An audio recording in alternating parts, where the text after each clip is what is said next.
Welcome everybody. This is day 2 of summer camp. What we have here for Clemes and Clemes for this upcoming week. Couple of notes I just wanted to get in before we kick off.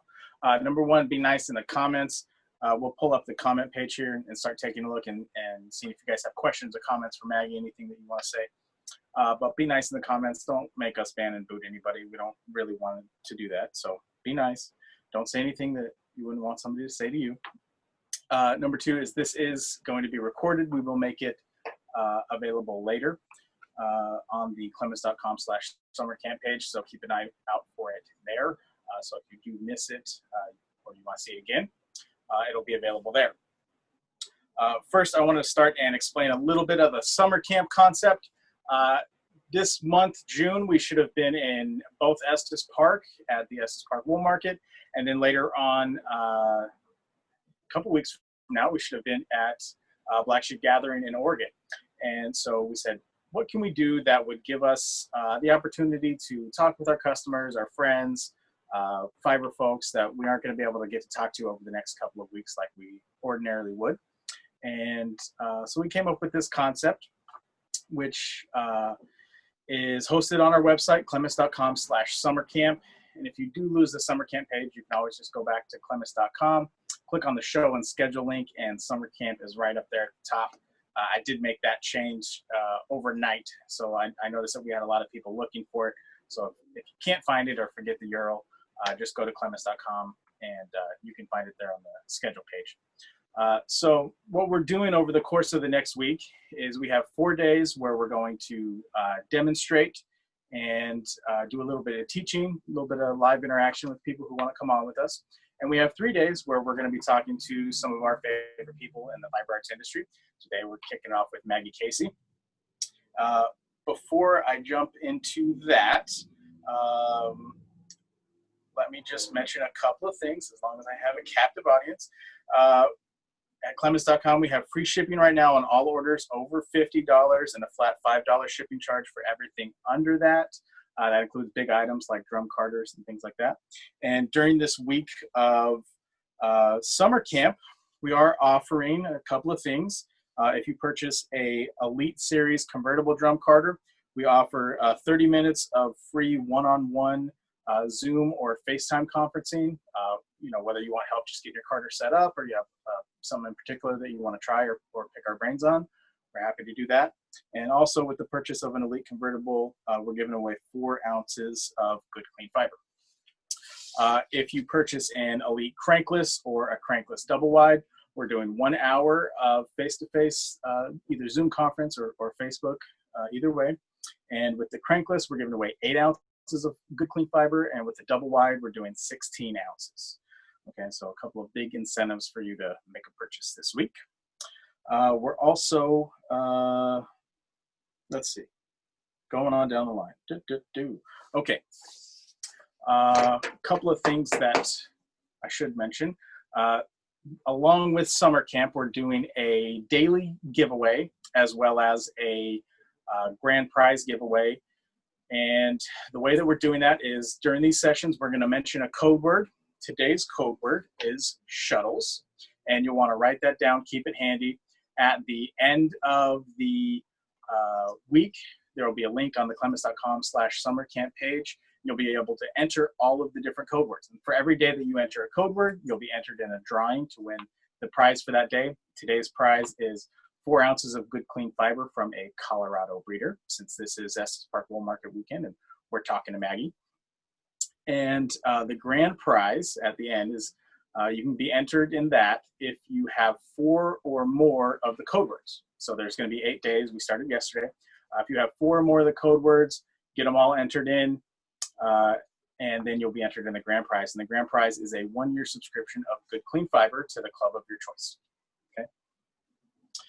So what we're going to do here over the next 60 to 90 minutes, depending upon how interested I can keep Maggie and all of you, is this little concept that I came up with called Maker on Maker. And I originally first came up with this, oddly enough, on the way home from Flyaway the very first year, which I think was 2014 or 15, so not too long ago, but also not fresh. And I was in a airport shuttle van on the way home from there, and happened to catch the van at the same time with Gordon Lendrum. And we got in the van, rode around and made a few more stops on our way out of town. And then we finally got to the airport, and it was about a 40-minute ride. And by the time we got there, we both got out of the van, and the guy behind us says, I have no idea what industry you guys are in, but it was really interesting to hear you two talk. And so I thought, well, that was kind of cool. If people who don't even know what we're talking about think that it's fun to listen to two people talk like that, then maybe there's something else. Maybe this is something that people would want to listen to more. And so this idea of Maker on Maker has really been burning in the back of my mind for a while. And I guess I could say, thankfully, coronavirus, COVID-19, canceling all our shows has kind of given me the impetus to go ahead and get started with it. And so this week, we're going to start, obviously, with Maggie. We're also going to have J.C. Boggs Faulkner on Wednesday, I believe. Yeah, and on Friday, we'll have Judith McKenzie. So I do appreciate Maggie for kicking it off with us here. And we're just going to talk, I've got a few bullet points that we can talk about, but we're just going to go wherever the conversation takes us, as if we were sitting in a van on the way to the airport. So I'm going to give Maggie a little bit of an introduction here, though I'm sure for most of us she doesn't need one, and this 3 sentences here is really not going to do any sort of justice to her. But here's Maggie's little bio. Maggie has been spinning since 1973 and holds the Hand Weaving Guild of America's Certificate of Excellence in Hand Spinning. She has taught thousands of spinners, from beginners to polished experts, and is the author of Start Spinning, Everything You Need to Know to Make Great Yarn. We regularly see Maggie at the Estes Park Wool Market and at Shuttle Spindles and Skeins, which we're going to talk a lot about that, I'm sure. So with that, Maggie, welcome. Thank you. I do miss, it's nice seeing you this weekend. That's kind of one of the things I miss. That and the walk around the lake early in the morning before the market starts. Oh, see, I miss that too. Watching all the calves, the elk calf. And seeing the sign that says the mom may be aggressive. Yeah. Yeah, yes, exactly. Yes, all those scary elk things. So we can start anywhere you want, Maggie, whether it's if you want to talk about what your life has looked like with coronavirus. I mean, that's definitely a big change. If you want to start with, since this is Estes Park Wool Market weekend, if you want to riff about that and the fiber shows at all, or I know we also said if you had a little excerpt you wanted to read, we could start with that. So it's entirely up to you with where we want to go. I think Estes is just, it's one of my favorite fiber shows. I mean, Maryland is wonderful because it's so big. I've never been to Ridgeback. It's on my list, but obviously not this year. Yeah. But Estes is so nice because, one, it's in Estes Park, which is just an incredibly beautiful place. And this time of year, it's even more so. And it's small enough that when you go into the booths, you can actually stop and talk to the people in the booth. Yeah. This is the first year in, I don't know, however long Estes has been going, that we haven't had a booth. And that was going to happen whether it was the pandemic or not, because we closed the shop in March, the end of March. But last year was a little tough, knowing it was the last year, because it's been just such an important part of our lives. Just seeing all the people, that's the nice thing about conferences and festivals is it's getting in touch with people you don't get a chance to see every day. Yeah. And maybe, fighting with Henry to see who's going to get the most fleeces from years. He told me that he's coming through and sneaking some of them away. That's it. He's kind of sneaky like that. You got to watch him. Yes, and he buys them all. He does. Yeah. You got to watch that guy. He's got a big truck. That's the problem. That is the trouble. Yes. Yeah. So now, were you scheduled to teach at Estes Park this year? Were you going to teach anyways? Yes, I was, and my class was full. It Oh, was, of course. As it not should. of course, not of course, but it was full. Yeah, and it was the 2-day, a fleece followed me home. Now what? Oh, so a little bit of fiber prep, a little bit of washing, some spinning. Yeah, so 4 different types of breeds: a fine wool, a medium wool, and then how to prepare each one of them different. It's one of my favorite classes to teach. So this summer I'll have lots more samples to work on for next year. You will. You will. You Yeah. have lots more fleece hanging out at your house too. Well, maybe not, since that Henry's going to steal some of them. I'll try to rein him in. How about that? Oh yeah, good luck. Yeah. Well, yeah. Oh, you know him. Oh, okay. All right. Yeah. All right. Yeah. Well, since we're talking about beginning spinning, that's kind of the class you've got there. What's your favorite way? Maybe take us through the concept of that class a little bit.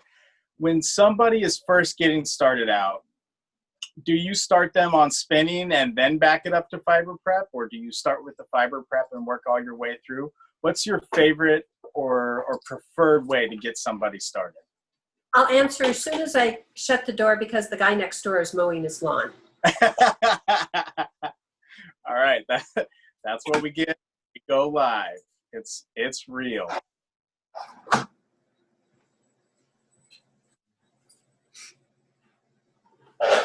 My favorite way is to start with a fleece, because that's how I think. That's just the best way to learn. And if I have my brothers, we start with a fleece just spread out in the middle of the classroom floor. Okay. A couple of years ago at Plyaway, Beth Smith came in and she said, "Come look at Joan Ruane's classroom."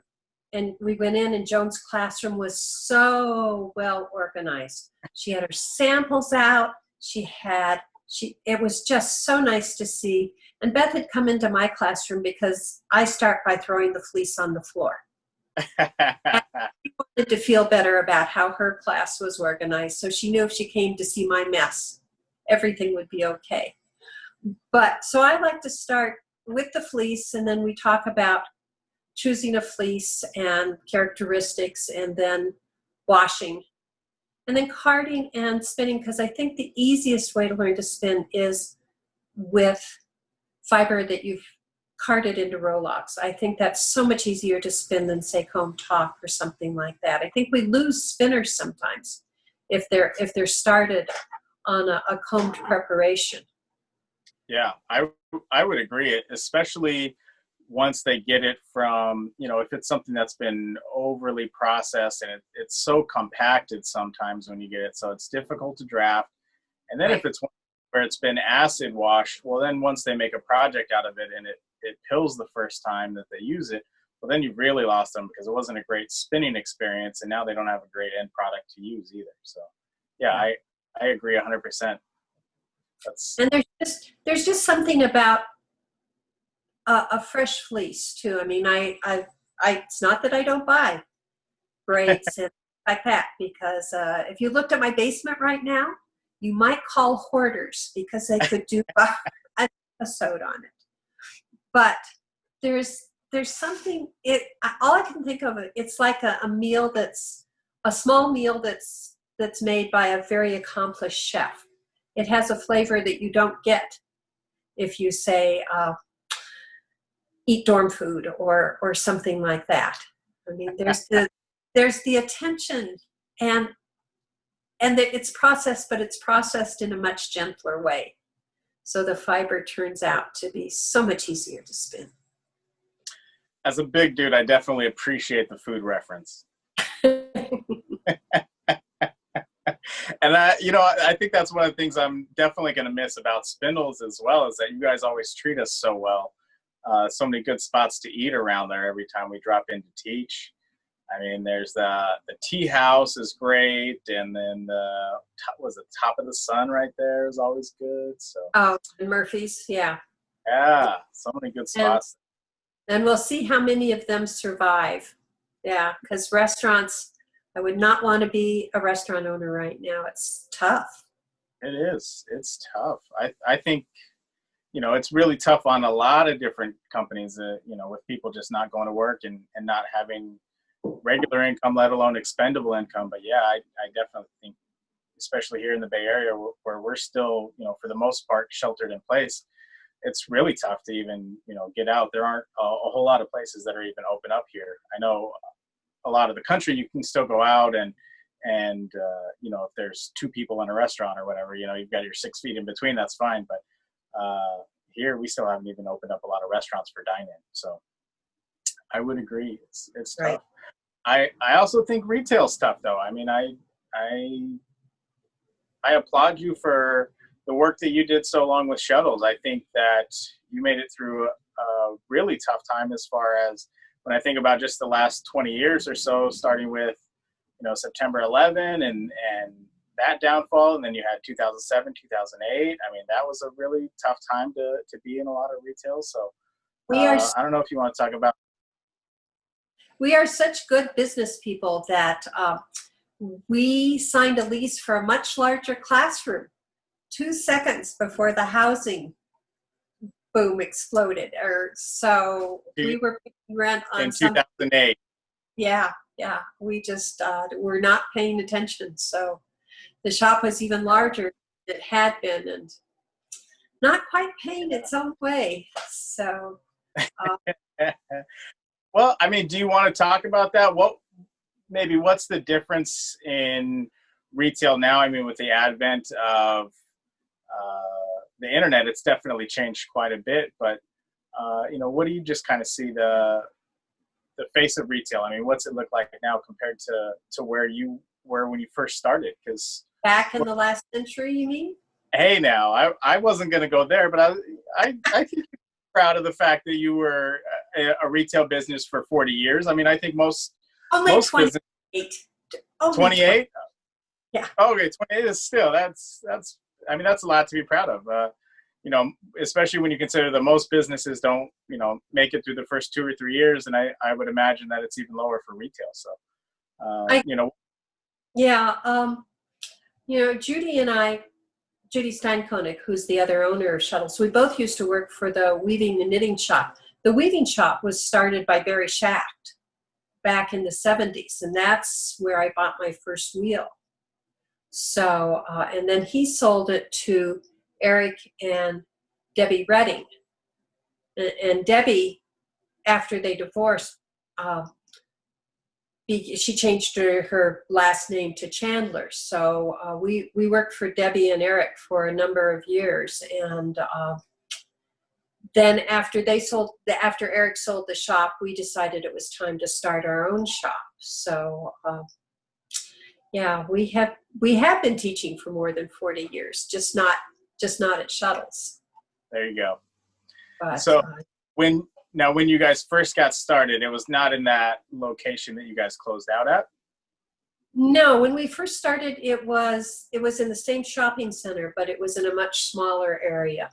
And it was really interesting because we also taught basketry, and one room was also a retail space, but it had tables down the middle, and we would teach a basketry class on Saturday, and customers would have to walk by these students, and they were weaving with long, wet strips of basketry material. So it was interesting times. So it was good when we expanded. Yeah. But, so how big was that first shop? I don't. Probably less than 2,000 square feet. Yeah. And when we opened, I don't know whether you remember, fine. Now that I've said that, I can't remember her name, but there was a local folk singer who did a CD, and she did a concert for us. Okay. One of Barry's friends was here, Steve, who owned Unicorn Books and Fibers, and he told Barry that if we didn't get more yarn, we were never going to make it. And that was in 1992. But then, of course, basically there was no online selling the way there is now. And We have always been much better person to person, not with a screen in front of us. So I think a lot of fiber arts people are that way because we're so tactile and want to feel and we want to hold, and so describing and see the true color. Yeah. Oh yeah. Big. Yeah. Yeah. So how long were you in that first space before you guys moved over to the bigger shop? We moved to the bigger shop in 2000. So we were in the bigger shop from 2000 to now. Okay. And then we had that little escapade where we went into an even larger space. When we closed it off, we had French doors that went into the larger space. And when we closed it off, it was very confusing because the fire department made us put an exit sign over it when it was open. And so then we had an exit sign over a door, which no longer existed. It was just a wall. And so I remember that. I kept telling people it was how you got to Hogwarts. There you go. All right. To run very fast to get through it. Classroom 9 3/4. Yes. Yeah. Yes. There you go.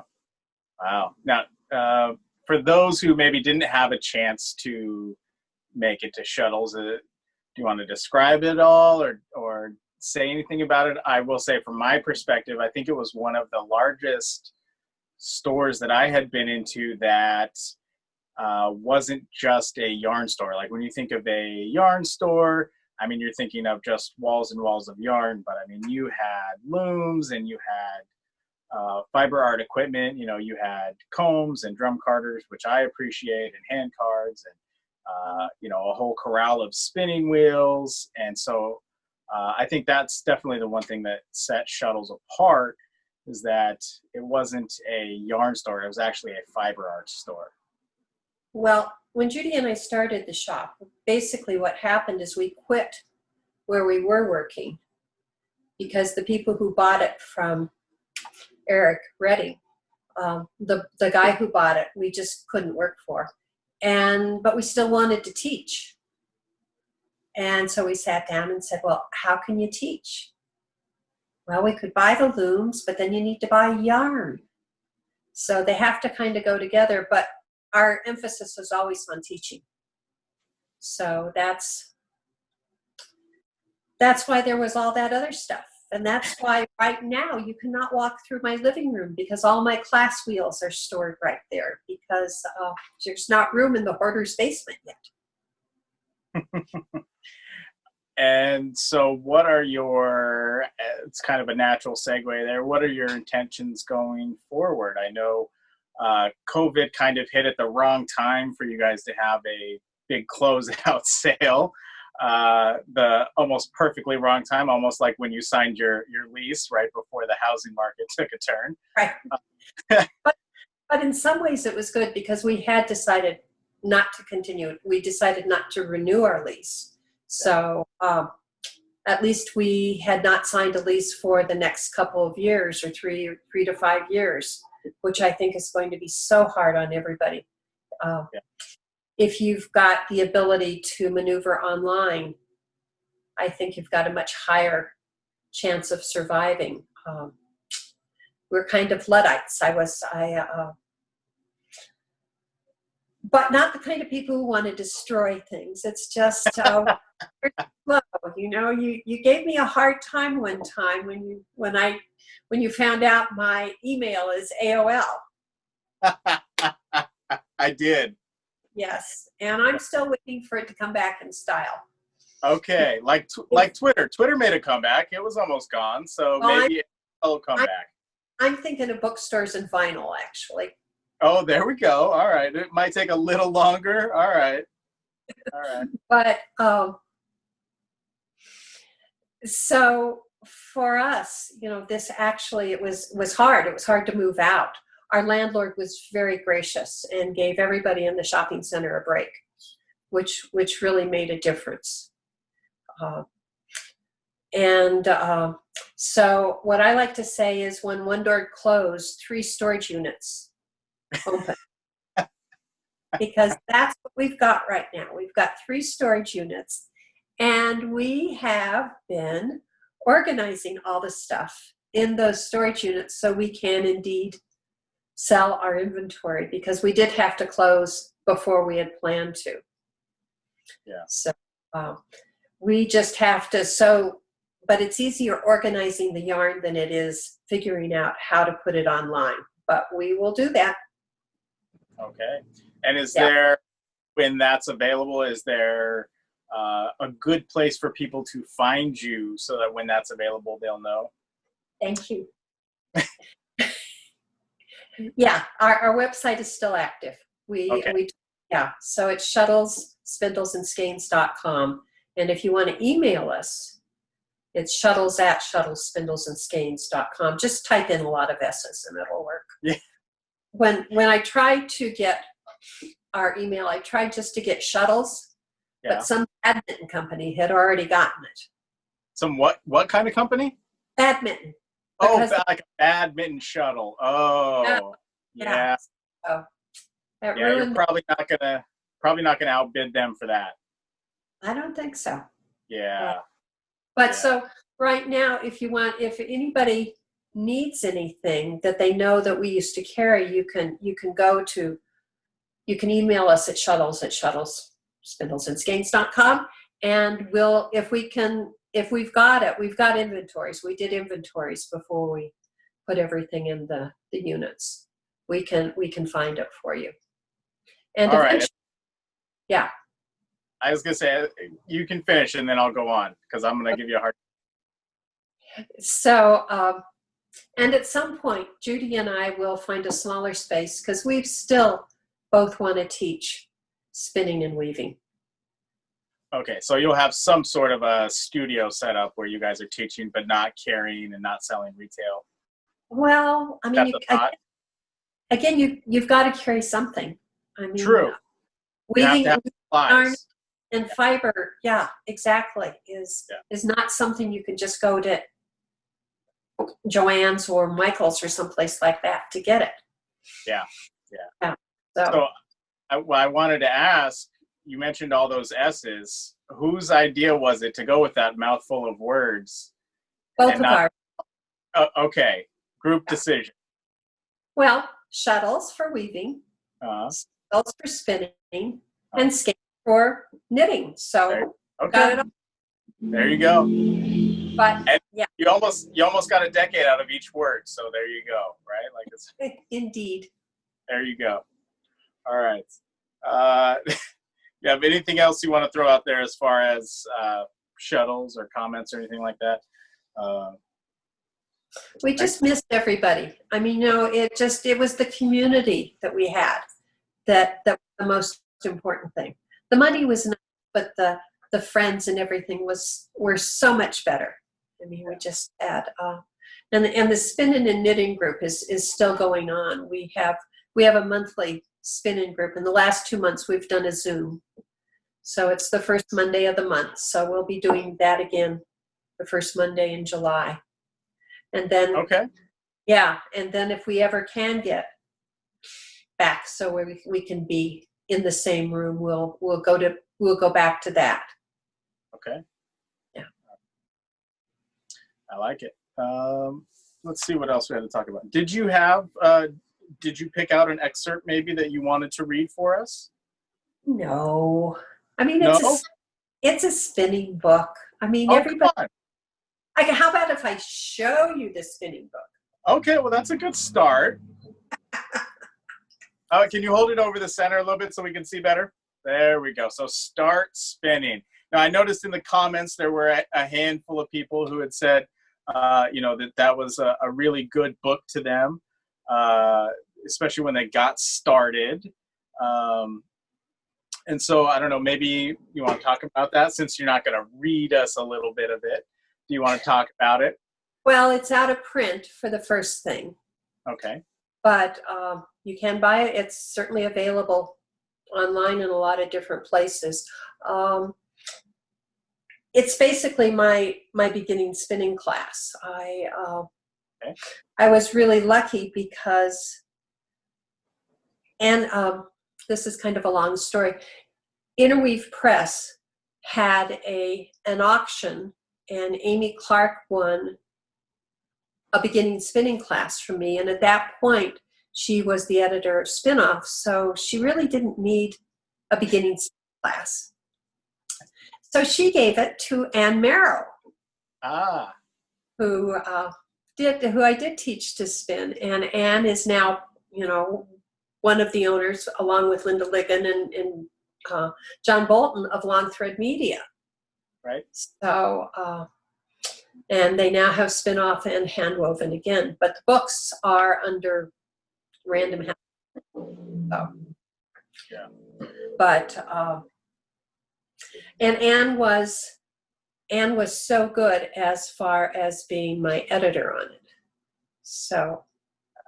Okay. And so it was really a fun experience to do the book. And now I'm trying to do an intermediate spinning book, and we'll see how that turns out. I'm going to say, is there anything up and coming that you're working on that maybe you can't tell us specifics on, but just to look for, and maybe there's a timeline or something like that? So the intermediate spinning book is coming. Judy and I actually just turned in an article for the Warmth issue of Ply magazine. Okay. We collaborated on a scarf. I spun the yarn and she wove the scarf. So that should be fun. That's the winter issue. Okay.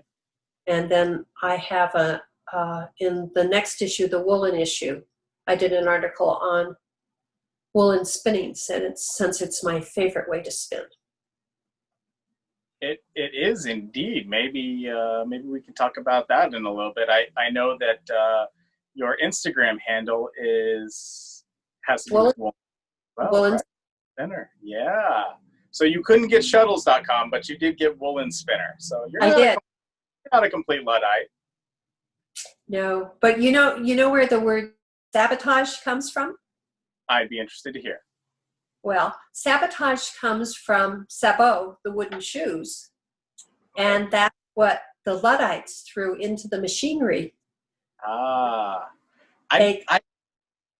The spinner's jobs away. So speaking of etymology, I don't think most people know that Luddite actually comes from the Ludds, who were the people who destroyed looms because they thought it was a technology, almost like the Amish or something like that, right? Like they were going to take the machines were going to make the spinners who spun at home, put them out of work. Yeah. So supposedly they were started by a man named Ned Ludd. There is some doubt whether he ever existed or not, but yeah. Fake news from the 1800s. Is that what you're saying? How could that be? But I love, you think about all the words that are tied to spinning and weaving, like black sheep of the family and all of those things. And sabotage is also one of those words. I love it. Yeah, I've started collecting a few words like that. We talk about darning something. Right. I mean, all kinds of things that we talk about that come from that we use in everyday language that we don't even realize. So. Right. Yeah. Okay. Well, there was a conversational killer, wasn't it? Yeah. That's all right. I got some notes here. We can keep on going. How about, let's see, as long as we're still on books, one of my notes here, because you were talking about your book being out of print and is there anything that's out there at the moment, because some of these books and the rights and everything has changed so much, changed hands and everything else, and so is there any way at the moment that people can purchase something that you have written that you actually get royalties off of, whether it's a DVD or anything? Is there anything still available, or are we all waiting on bated breath for this intermediate spinning book? Long Thread has some DVDs.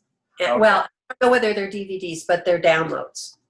There's a free one. There's a free one on teaching someone how to spin on a drop spindle, where I teach Susan Horton, who's the editor of Handwoven magazine, how to spin.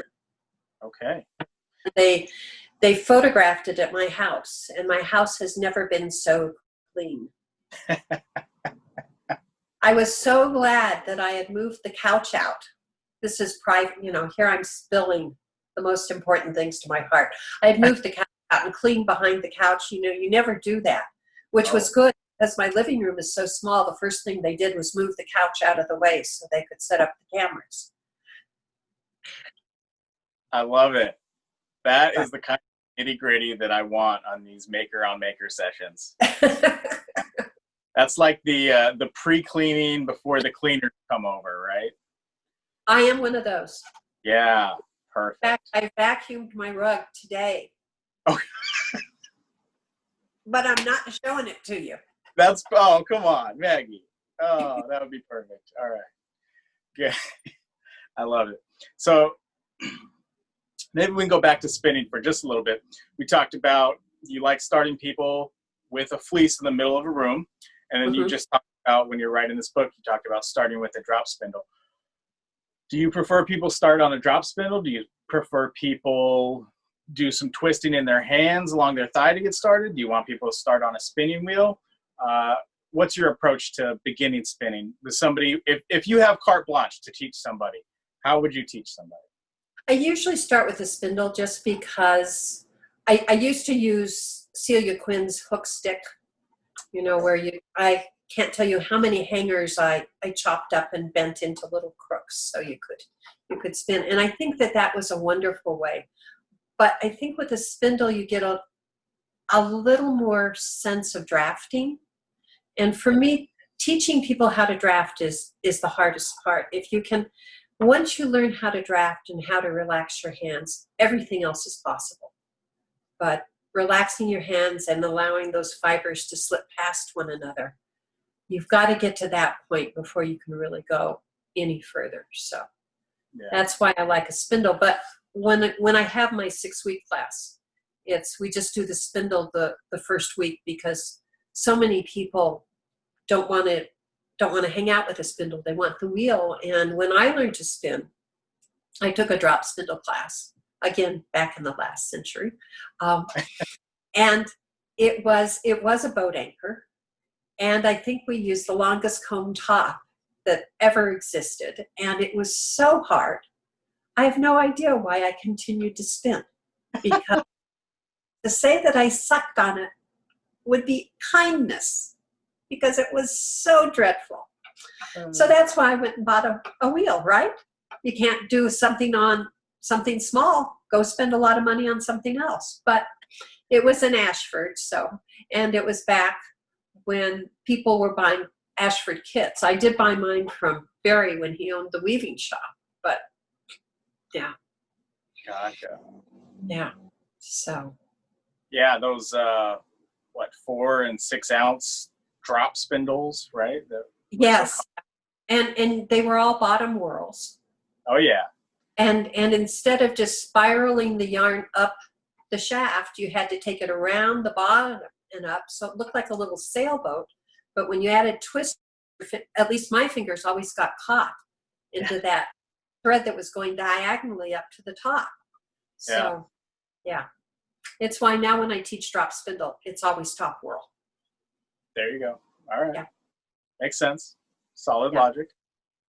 Now, in your 6-week class, if you don't mind me asking, how much of that time, if say week 1 is drop spindle, week 2 we're going to get onto a wheel, how much of that time is focused on, I guess, of the 6 weeks, how much time are you spending on the different things, whether it's drafting, long draw, short draw, whether it's applying, things like that? Where's your focus on when you're trying to teach somebody who's new?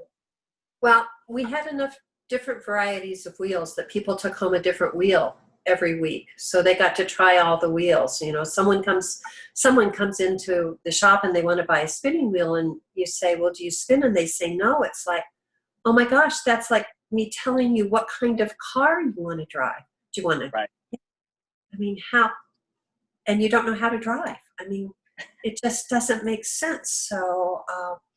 So we always had enough wheels that people could take home a different wheel. So that was part of it. And then the first couple of weeks were spinning row logs. But then also, then we plied. And the that we plied, we also got to play with drum carders. And somehow everybody always wanted to use the Clemes one, not the others. You know? Yeah, guilty as charged. And then we did comb fiber because that's what is so available. And for me, I think spinning, when you spin worsted and you have to keep the twist out of the area between your hands, I just think that's harder. And again, we may lose some people right at the beginning. They may give up as beginning spinners if they can't get past that part. And then the last day was a natural dye workshop. So. Oh, okay. And they dyed the yarn that they spun. Gotcha. Which is why I have so much stuff in my house now.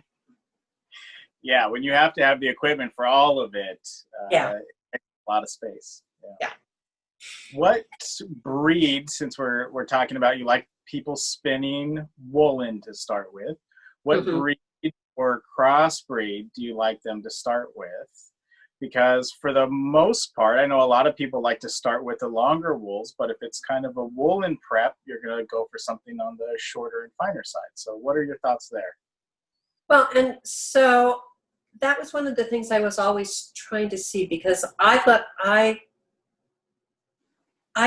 dog came from, all right, this is a weird, segue, but my dog is a shelter dog, and all my dogs have been shelter dogs. I don't care about pedigree. I just care.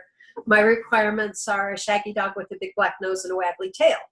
And I feel kind of the same way about fleece. I like to crimp. Crimp just calls to me. If I see a crimp that I love across a room, I'm there and I'm buying that fleece. So I love crimp. But for a beginning fleece, I was always trying to find a shorter fleece around 3.5 inches, which is hard because at least in our area, what most people want to do is they want to breed for crimp and length at the same time. So I was my favorite producer. I was always trying to say, do you have anything just a little shorter? But you couldn't convince them to shear at 8 months, huh? Well, wasn't some? Oh no, not here. No, as it is, they already sheared really early. So yeah, I don't know what it is with those Colorado producers, but everybody wants to throw Wensleydale in the mix, and so you guys everybody tends, to have 6 and 8 inches long, and it's like, well, this is great, but can I get it at 4 inches? Right. Yeah. That would be. I mean, that's so versatile. It really is. Yeah. Yeah, I like that. That 4-inch length. You can either go woolen or worsted with it, and you can do just about anything you want. And if you have the right tools and you get it prepped one way, well, spin it around and turn it the other way. If you have Rolags and you decide you want to go semi-worsted with it, run them back through the drum carder and make a bat out of it and turn it semi-worsted. There's all kinds of versatility there. I like that. I do like medium wool breeds a lot. Medium wool. So like your Cordales, your Bonds, things like that. Right. Yeah. And again, color doesn't have too many Romneys. Romney might fit into that too, but since they generally like wet feet, we don't have a whole lot of marsh in Colorado. Yeah. So. We see a lot of. Go ahead. We see a lot out in Oregon. We see quite a bit of the Romneys. Mm-hmm. Yeah, and we've got, I guess, maybe 1 or 2 Romney breeders now, but that's only been recently. Mostly Corey. Yeah. Cordale. Yeah. Yeah. Or Corey crosses. Yeah. Is there one? I mean, you just said no, but is there one particular breed or crossbreed that you're like, all right, if I could only have one, is it going to be the Cordale or a Cordale? I don't know, something weird like a Cordale CVM cross, so you get a little bit of the fineness with that medium, or are you sticking with Cordale? I can't really. I couldn't decide. It would be like going to the ice cream store and not only being able to get one flavor. I think, it depends on what you want, how you want to use your yarn. Yeah. So as far as teaching, I like a medium wool, but if I'm going to wear something around my neck, I'm going to want a fine wool because I don't like scratchiness. Yeah. I don't think most of us do. And I think that's also part of the issue that we issue that we fight against is that, so many people have used some of these breeds that are, primarily meat breeds or something else like that. And when you think of, grandma's sweater and itchy, hi Nula, and we can see your puppy. I think everybody would love it. That's one of those things that we fight against is that people say that they have wool allergies, and we know it's not wool allergies. They're just scratchy because you've got some breed that's coarser and you're feeling or it has been treated too harshly. Yeah, exactly. Yeah. I think a lot of the, if you're going to go through a big industrial mill, it's got to be so clean that really going to change the hand. Yeah. Well, that's a good segue here. I saw a couple of messages pop into here that kind of pertain to that. And so one of them here was, do you have a preference for covered or uncovered fleeces and why? And I think that's maybe a good segue there. I think the cleanliness is definitely an issue, but what's your preference? A jacketed fleece or one that's not? Boy, when I first started spinning, I was spinning mostly Colorado fleeces, and the ones we get a lot of wind. We're dry, and we don't have a whole lot of pasture. What we've got is clumps on dirt. So a coated fleece is really lovely. So I used to come down very firmly on the side of always buying coated fleeces. But then I started traveling around and I started reading more, and I realized that, if you live in the upper Midwest, you may not want a coated fleece just because that coat, if moisture got underneath it, could cause a lot of damage on the fleece. And certainly when I go to Maryland Sheep and Wool, I understand that some of those fleeces, just because of the humidity and everything like that, a coat would just not be a good idea at all. So now I have to tell you, it depends, which is my favorite to answer to almost any. Yep. But then I tell you why. But, I also don't like VM. I don't mind cleaning some vegetable matter out, but if it's really contaminated, it's got to be a special fleece for me to like it. Yeah. Yeah. So a coated fleece if it's appropriate. Yeah. I like it. I like your cop out there. It depends. Very good. Now, speaking of vegetable matter, what's your favorite way to get it out? Is that one of those times where even though you do love your woolen preparation, is that a time you're going to go to a comb, or are you going to maybe go to a newer tool that I heard you drop a 4-letter word about when I showed it to you, or is that one of those? About the lock pop for the lock pop. That's it. Yeah. Oh yeah. I do love that. I recall your quote being something along the lines of, "OS, I really need one of those." Yes. So, yeah. And then we demonstrated it in one of my fleece classes. I think we had 4 in stock, and we sold all 4 that night, and I had to order more. Yeah, there you go. But so, yeah, I think that's really nice. I also was taking this drum carding class a couple of years ago, and I was talking to one of the people, the father and son who teach the class. I asked the son, I said, what do you do when people aren't moving fast enough in the class?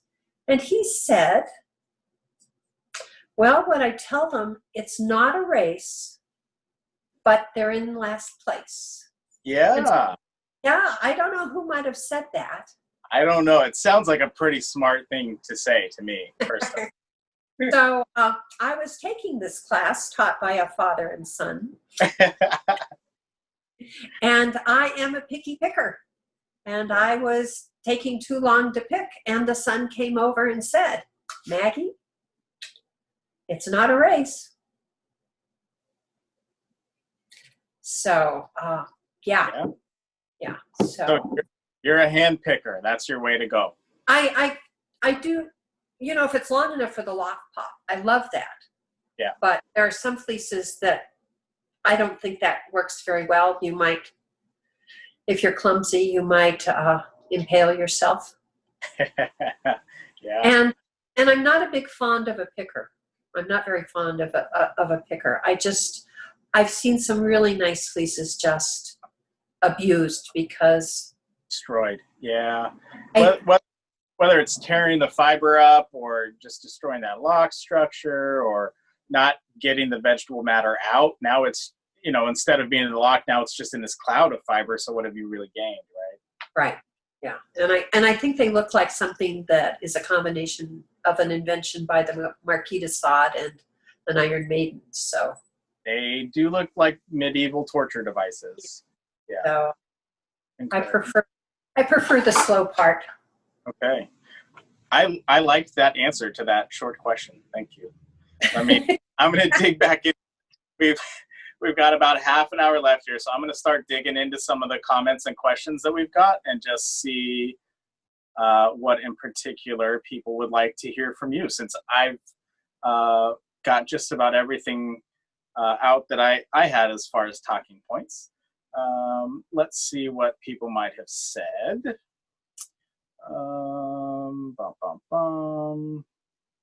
Let's see. Here we go. Lotus Deer says, Maggie is the best beginning spinning teacher I know. So there's some high praise in there for you, of course. Thank you. I'll send her a check. Oh, yeah. There you go. Laura says, thank you so much for being an important part of the spinning and weaving community. Nice. Here's a question. Maggie, what changes, if any, have you seen in the demographics or profile of spinners? And is it a growing community now? I think it is growing. I think, it'll be interesting to see what the COVID thing does. I mean, look at people baking bread. Everyone's baking bread. I'm not baking bread, but everybody else is. And gardening and things like that. So I think there will be more spinning when people can, especially get together, because I think that's one of the nice things about it is you can spin together as a group or even as a Zoom meeting. When I first started spinning, most of the people who were taking spinning were weavers, and then it kind of swung, so there weren't so many weavers, and then there were more knitters. And now it's kind of both. So as far as that goes, and a lot of people who want to raise animals, I always ask people when they take the beginning class, why do they want to take spinning? Because it's, if you go out and you tell someone you're taking a spinning class, this is not what they're thinking about. The people think. Right. But I think there is just something so important about taking something from the raw material and taking it to a finished project. And I think that appeals to everybody, young and old, anybody. Yeah. So I think, and what I always hear from my dad is that when they first started in the early 70s, people were spinning because they couldn't get the yarn that they wanted to weave with. Mm-hmm. Now I think it's like you said, it's pretty close to 50-50, where some people, we've got a lot of people who are weaving, a lot of people who are knitting, a lot of people who are doing both. Mm-hmm. A lot of people who don't have the room in their homes for a full floor loom, but they might have, what they're calling the knitters looms. Or rigid. Yeah. And so, I think people are spinning for that. I also think the wide variety of, I think there's a much wider variety of commercially available yarns, even if it's from an indie dyer, than there ever was before. So I think you're spot on right now in that a lot of what people are doing is not necessarily, I want to spin so that I can weave, or I want to spin so that I can knit. It's I want to spin because I want to spin. I want to take it off the animal, and I want to do the whole process. I want to wash it, and I want to go all the way back. So yeah, I think you can make something that's exactly what you need. We used to sell a lot of sock yarns for shawls. And I would not spin a yarn for a shawl at all like I would spin a sock yarn. Right. It wouldn't be the same number of plies. It might be the same weight, but it wouldn't have the same amount of twists. So, right. And it's funny because if you read some of the old spin-offs, there's wonderful, good information in those as well too. And now both spin-off and ply. You can find out about things. You can when you go into a shop. Most of the time, if it's a merino yarn, the maker is going to tell you it's a merino. And there are some breed-specific yarns, but on the whole, what they're going to tell you is it's wool. Yeah. So you don't know, but as a spinner, you get to decide. If you want something that's not going to shrink, you might try a down breed, for your socks, knowing that if they escape into the washer, you might still be able to wear them when they're done. Gotcha. So maybe we could say the demographic has changed and that the consumers are more enlightened and want to know more about what it is they're spinning. And I know people always ask us with Good Clean Fiber, they'll say, oh, do you know the name of the sheep that this came from? Right? It's all about the process all the way through. Like, oh, was this Mary? What was the name of this sheep? Right? So yeah, I certainly think that's spot on right there. And I will agree with you. I think it is a growing community. I think the younger portion of the population has started to kind of catch on to, whether you want to call it the slow fashion movement or green movement or whatever it is. I do think that we have finally started to skew younger towards seeing a little bit more participation from the millennials. Which traditionally we haven't seen a lot of that yet, but I feel like when we were doing shows that we were starting to see a little bit more of that show up. Whereas 3 or 4 years ago, when we taught a class, I know like you would go in and everybody would be over 60, and I know over the last few years that's kind of changed where maybe 1 or 2 of the participants would be younger. So I don't know if you saw at the shop there if you started to see a lot of younger people come in. It's always been that way, but a lot of people. That's one of those things people say, well, I'm going to learn to do that when I retire. And it's like, if it's something you want to do, why would you put it off? Yeah. Do it now. Who knows what you're going to, who knows if you're ever going to retire. Yeah. Especially. Yeah. All right. So I think we've got that one covered up. There's a question in here. Did you teach weaving in the shop as well? Which I'll answer that one for you with a yes, but I think we kind of got that there.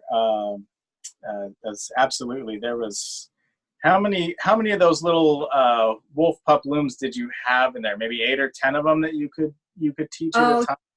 Judy, I think we had 8 of them, and Judy would. Yeah. So if you took the weekend weaving class, you were on a wolf pup, and it was nice. You couldn't take that one home. If you took her long class, then you took a table loom home, and that was such a good class because by the end of that class, you had done so many different weave structures, and you had worked that loom so many times that warping held no horrors for you at all. You had gotten it down, and she just. People in her class would be using really fine cottons. They'd be using 10-2 cottons and things to do that. She just assumed that people could do it, and they did. And she'll be doing that again. So I like it. Yeah.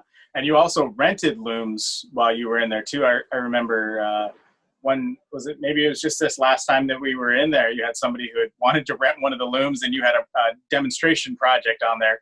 And maybe it was Judy was weaving like a mad person, throwing the shuttle back and forth so that she could get project off because somebody wanted to rent the loom.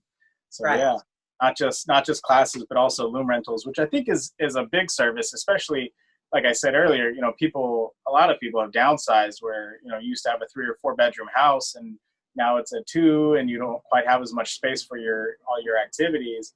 And so people don't have room to have a 48-inch loom just set up in their house anymore. So I think that was a great service that you guys had. We had one man who had never woven before, but he wanted to weave a tartan blanket for his grandkids. Okay. So Judy helped him, showed him how to warp his loom, and he wove 3 tartan blankets the first time and then came back the end of last year to weave another one for another daughter. So yeah. He started weaving with a tartan. Yeah. Yeah. And and it was the 45-inch loom that we had in the shop. It was the mother loom. So he would come in. He had a question. There was usually somebody who could help him. And we had another woman who wanted to weave a shawl for her son for his bar mitzvah, and she did a beautiful job. And then took the regular weaving class because she just had such a good time. Wow.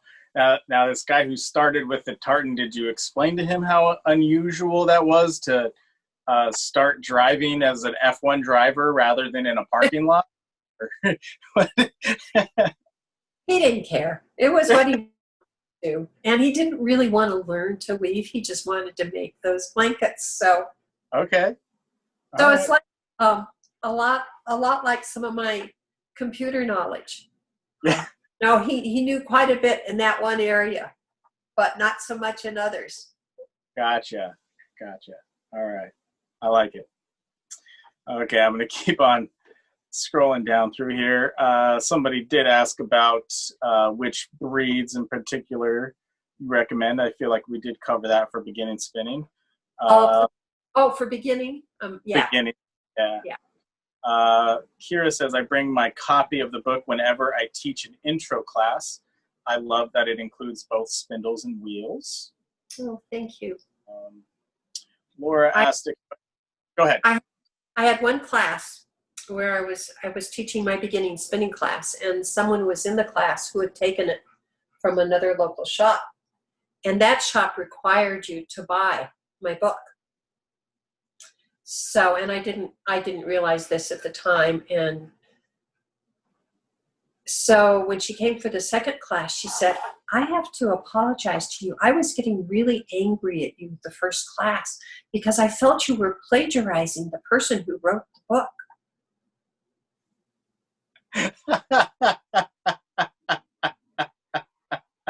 No, not really. Yeah. Did you offer to sign it for her? I did. Yes. Okay. Yeah. And she took lots of my other classes as well too, so it was quite lovely. Oh, good. I love it. Question here, Maggie, are your videos still available on Long Thread? And I think the answer to that is yes. And or downloads? I don't know whether they're videos now. Yeah. Okay.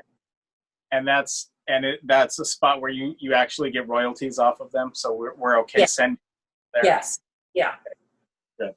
So yes, like we said earlier, with the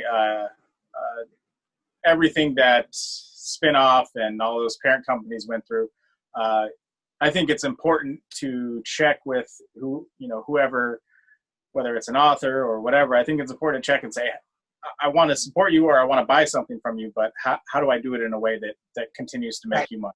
I think that's with so many things too. If you want the creator to actually do it, it's, if you some self-published books, they may have a distributor to buy it, but if I can, I'll always go to the author directly. Yeah. So they'll get a slightly larger cut, hopefully. Well, and it's the same way anymore, especially we were talking about restaurants earlier and how hard it is in a restaurant. Well, now you've got like 6 different delivery apps, your Grubhubs and all those, but a lot of the places take online ordering themselves. So, whenever you can direct to the person and cut out the middleman, it's great that that company provides that service, but whenever you can, try and get as much money as you can directly to the person who's doing the work. I think that's a big Which, now that we've said that, we do have several of Carson's books, if anybody wants one of Carson's books. There you go. All right. I'm going to jump back into the comments here. There's a big thank you here from Judith. She says, Maggie, I took your 3-day spinning class at Grand Labakan Soar many years ago when we all nearly got snowed in. I remember that one. That was 2012. That's the year that we debuted the blending board, actually. Judith goes on to say, I was a truly new spinner and had a matchless wheel which needed a bit of tuning. You took the time to get it up and happier. I'm so grateful to you for teaching and hold you in my heart each time I spin. Thank you so much. Oh, thank you very much. Yeah. That Soar. Nilda Kalanuka was teaching that year, and I don't think they get quite that much snow in Chinchero. I think they probably get not that much snow. Yeah, because it was a good 2 feet, wasn't it? Oh, yeah. 2 to 3 feet? Yeah, we were staying off site about maybe 10 miles down the road, and we had to dig out the truck and trailer just to get out of there. We were staying at a cabin that was up the road a bit, and it was tough. It was crazy. I remember that fondly. Actually, it's one of those things where once you go through it and you get done with it, you're like, okay, all right, that wasn't so bad. Especially considering it was the second to last Soar. I think it's a little. So. Yeah. Okay. All right. I'm gonna keep digging through here. Let's see what else. Let's see what this question is here. I'd love to hear your perspective. This is from Royce. Nice first 3 letters of your name, by the way, Royce.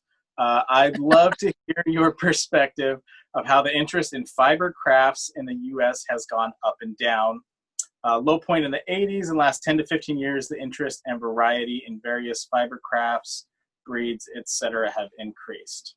So what are your thoughts on, I guess, the ups and downs or cyclical nature of people learning, or is it generational maybe, as we're seeing, the baby boomers come in and out, or anything else? So are we at a peak or a low point or somewhere else in between? Or what are your thoughts on that?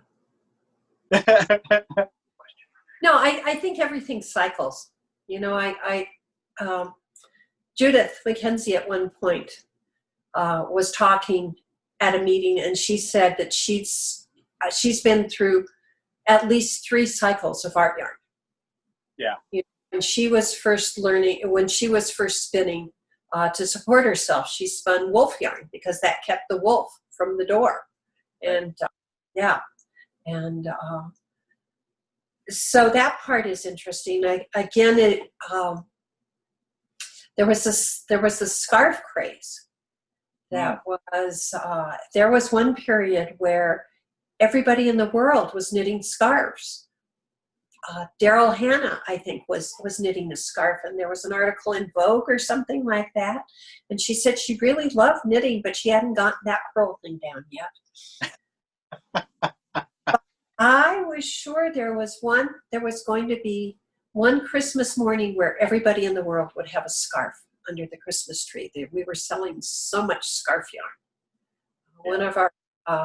So that was a high point that we've never quite gotten to. The industry, a couple of times after that, the yarn industry tried to manufacture something like that, and they just couldn't. I think it was totally based on interest from the public, which I thought was really interesting. So it was something that you can't control. Socks are really popular. Shawls are very popular.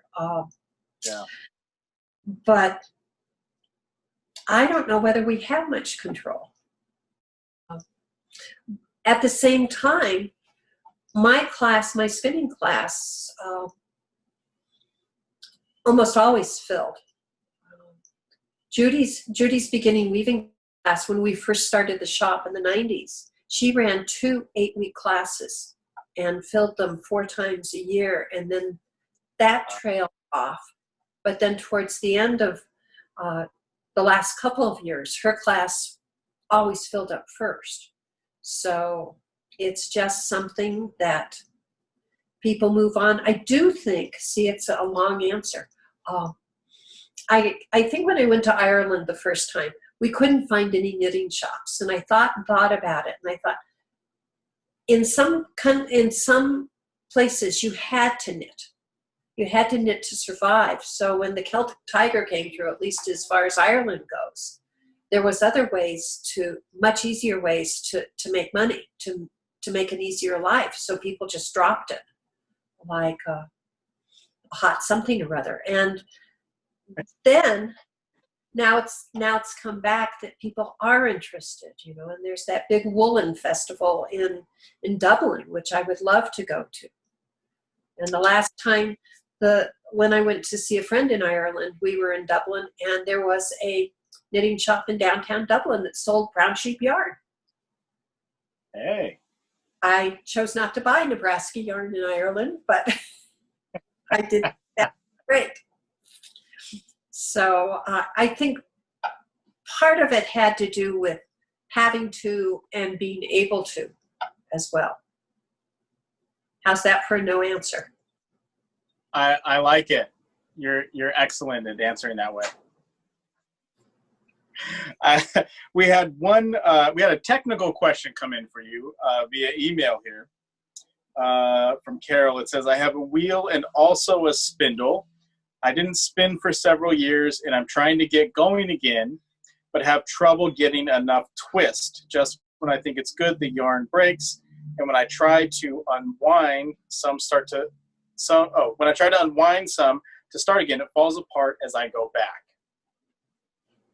Okay, it would be interesting to look at the fiber. I bet it's a combed fiber. Okay. And if a combed fiber, if you break it, or drop it, all the twist runs out faster than the speed of light. Twist is like water in a glass. And if you knock over the glass, I swear the water goes out faster than it went in. And then when you try to start spinning again, you may have a yard or so of yarn that doesn't have enough twist in it. So what might be the answer would be to just add some twist before you started spinning and then start drafting again. Okay. Okay. All right. I like it. Excellent assessment from long distance. I like it. Let's see, we've got a few more questions here, and then we'll start wrapping it up here. Maggie, as a new spinner, this is from Rosemary. As a new spinner, what mantra would you give to someone exploring new techniques and fleeces? Mantra. Oh my gosh. Yeah. Yeah. I just do it a little bit at a time. There's a lot of places where it's 15 minutes a day, just spin 15 minutes a day. Spinning is not like a lot of other things. Yeah, I think it's more of a sport than it is an activity where you can think it through. You have to let your hands know what they're doing. There was a great TED Talk not too long, well, actually probably 3 or 4 years ago, not too long ago, 3 or 4 years, but they talked about learning something, and that what you had to do is you had to do it every day.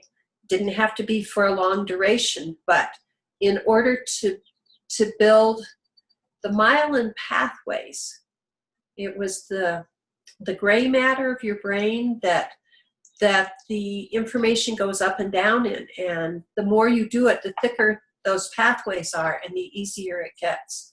Now, I probably misquoted that article totally, but what it comes down to is repetition. And when it gets too frustrating, just give up and come back again and try again. I think that's like the what is it, the 10,000 hours, right, that it takes to master something, same kind of concept? maybe, but this was, you did have to think of, it wasn't that you had to think about it, but what they suggest is that you had no devices nearby. There you go. There you go. The next question here is sort of similar. It says, how do you handle a student who has an excuse for why they can't do every single thing you try to teach? And that's from Diane. That's a really good question. I think, that has always been, I think, one of the most frustrating things for a teacher is people are so hard on themselves that they won't. You've just got to be, what do they say? You've got to do something badly in order to do it well. I think it's something, but there is a learning curve. I have two friends, and one of them was a really well-known tapestry weaver. And she had a friend who wanted to be a tapestry weaver, but she didn't practice every day where the other one did. And at the end of 5 years, we had a tapestry weaver who was getting all kinds of awards and things like that, and someone who had never really gotten into it because she couldn't be bad before she was good. And I think that's one of the things that's really important. You've got to try. Got to walk before you run. Yeah, you've got to stumble. I mean, there's nothing wrong with it. I think it's a very important part. I mean, what was it? Is it Edison who had 10,000 tries before he invented the light bulb? And he didn't say there were 10,000 mistakes. They just weren't. They just didn't make that light bulb. Yeah, it's like WD-40 was the 40th version of that recipe that they tried that finally worked. I think is the way that one goes. So yeah, keep going. I like it. And if you did something perfectly the first time, why would you ever do it again? Yeah, it wouldn't be fun at all. Well, I don't think it would be. Yeah. I mean, it's the learning process. It is the journey. Yeah. I always tell people, you're not going to fall in love with the first yarn that you make. Like, don't expect to start spinning sock yarn right out of the gate. It's not going to happen. So, yeah. But I think the more you do it, the more you understand what you're doing as well, too. I mean, I've got more ideas and more lists of things I want to try than I did 10 years ago. So, sure. Yeah. For sure. A lot of the concepts, you can't get a deep understanding of the concept without actually doing it over and over again. Figuring out what. And screwing it up and trying to figure it out. Yeah. I think that's the most important part, is making a mistake and saying, okay, how do I fix it? Good. I like it. There are two similar questions here. One's from Rosemary and where'd they go? One's from Rosemary, one's from Laura. And the two questions are, what's your favorite wheel to spin on? And then, do you name your wheels? I do not name my wheels. I don't know why. I just don't. I'm not clever enough to come up with good names. As it is, my daughter had to name my car. I couldn't come up with a name for my car either. But my favorite wheel is my Shacked single treadle matchless that I got in 1988. Was when the first wheels came out, and I got to teach the front office how to spin so they would know what people were talking about when they called. And I was paid, my payment was that wheel. Now I've got lots of other wheels, and I have a cherry matchless as well, because there's just something about cherry. Yeah. Cherry is one of my favorite. Yeah. My Carters, my Clemes Carters are cherry, and they are so fine. But my go-to wheel is that single treadle matchless. And it's right over there. Hey, tried and true. It's been to battle with you. It's like an extension of your body. I think any good tool is that way. Well, I like to say I have a better relationship with that than I did when I was married. And it lasted longer. Oh, that's good. I like that. That's actually, we've just got a few minutes left, so that's actually a really good spot to start wrapping up. One last comment here. I just wanted to pop in another one from Rosemary. She said she was supposed to take her first class with you in Maryland this year. Hope to see you there next year. So I hope so too. Yeah, I hope that we get to see you out there next year. We've been in talks with them before COVID. Oh, yay.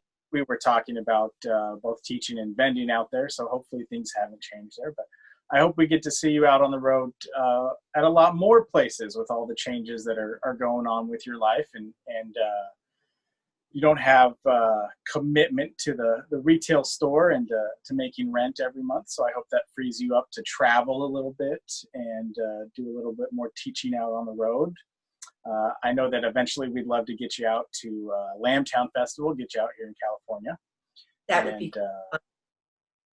Yeah, I think it'd be a lot of fun. So hopefully we get to see more of you in person than virtually, but we'll take this for now.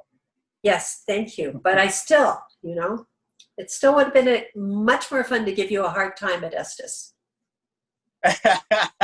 I don't disagree with that at all. I would have loved it. I already miss our breakfast and the Best Western in the morning. Yes, so. Indeed, yes. So with that, I think we'll start wrapping up. I should mention that our code word for today, I did mention it earlier, I'll mention it now. Code word in honor of Maggie is shuttles, as in shuttles, spindles, and skeins. And you can contact Maggie at shuttles, spindles, and skeins. Make sure you get the right number of S's. Shuttlespindlesandskeins.com. You can check out their website. Maggie is on Instagram. If I'm allowed to share that, Maggie, am I? Yeah, and Facebook. Okay. It's Woolen Spinner, right? WOOLEN Spinner on Instagram. And then, let's see, just a couple things that I want to mention before we go. Clemes.com/summer camp. This is the first edition of our Maker on Maker. We do have 6 more sessions coming up, and tomorrow, since we are just wrapping up kind of the Estes Park portion, we would have been at Estes Park this weekend. Tomorrow, we are doing the fleece of Oregon and Colorado. So we'll be talking about fleece that we purchase typically when we're in that area, and fleece that grows in those 2 areas. So we'll be going on there, and you can find all of that at clemes.com/summer camp. And again, if you forget that, you can always just go to clemes.com and then head over to the show schedule, and now you can click on that, and the link for the summer camp is right there. So Roy? Yes. If you can't see it live, is there a time where you can, is there a way to see it later? Yes, I'll be posting these to the summer camp page later. So you just go over to summer camp, and if you want to watch yourself and critique yourself again, Maggie. No, I was thinking Judith and JC, actually. Yeah, absolutely. Yeah, absolutely. Not me. Yeah, we'll make them available. And I had a little bit of difficulty here, so I wasn't able to get them up on Facebook Live. But when they go up on Facebook Live, they also end up going up, staying there as well. So they'd be available on our Facebook page. So we'll get to that. Super. And if there's anything else, Maggie, you gave us a lot of good quotes in there as far as if you want to spin or you want to do something, you just kind of need to go out and do it. Don't wait. Why wait until you're retired? Lots of good things like that. Is there any other little nugget that you want to leave us on? Oh, I think spinning makes any day better. There we go. I like that. Perfect. Maggie in a nutshell. All right. Well, thanks everybody for tuning in. I'm going to go ahead and close the session here. We ended up right at 90 minutes. Thanks for joining us on summer camp, everybody that's watching. And thank you especially, Maggie, for participating and playing along.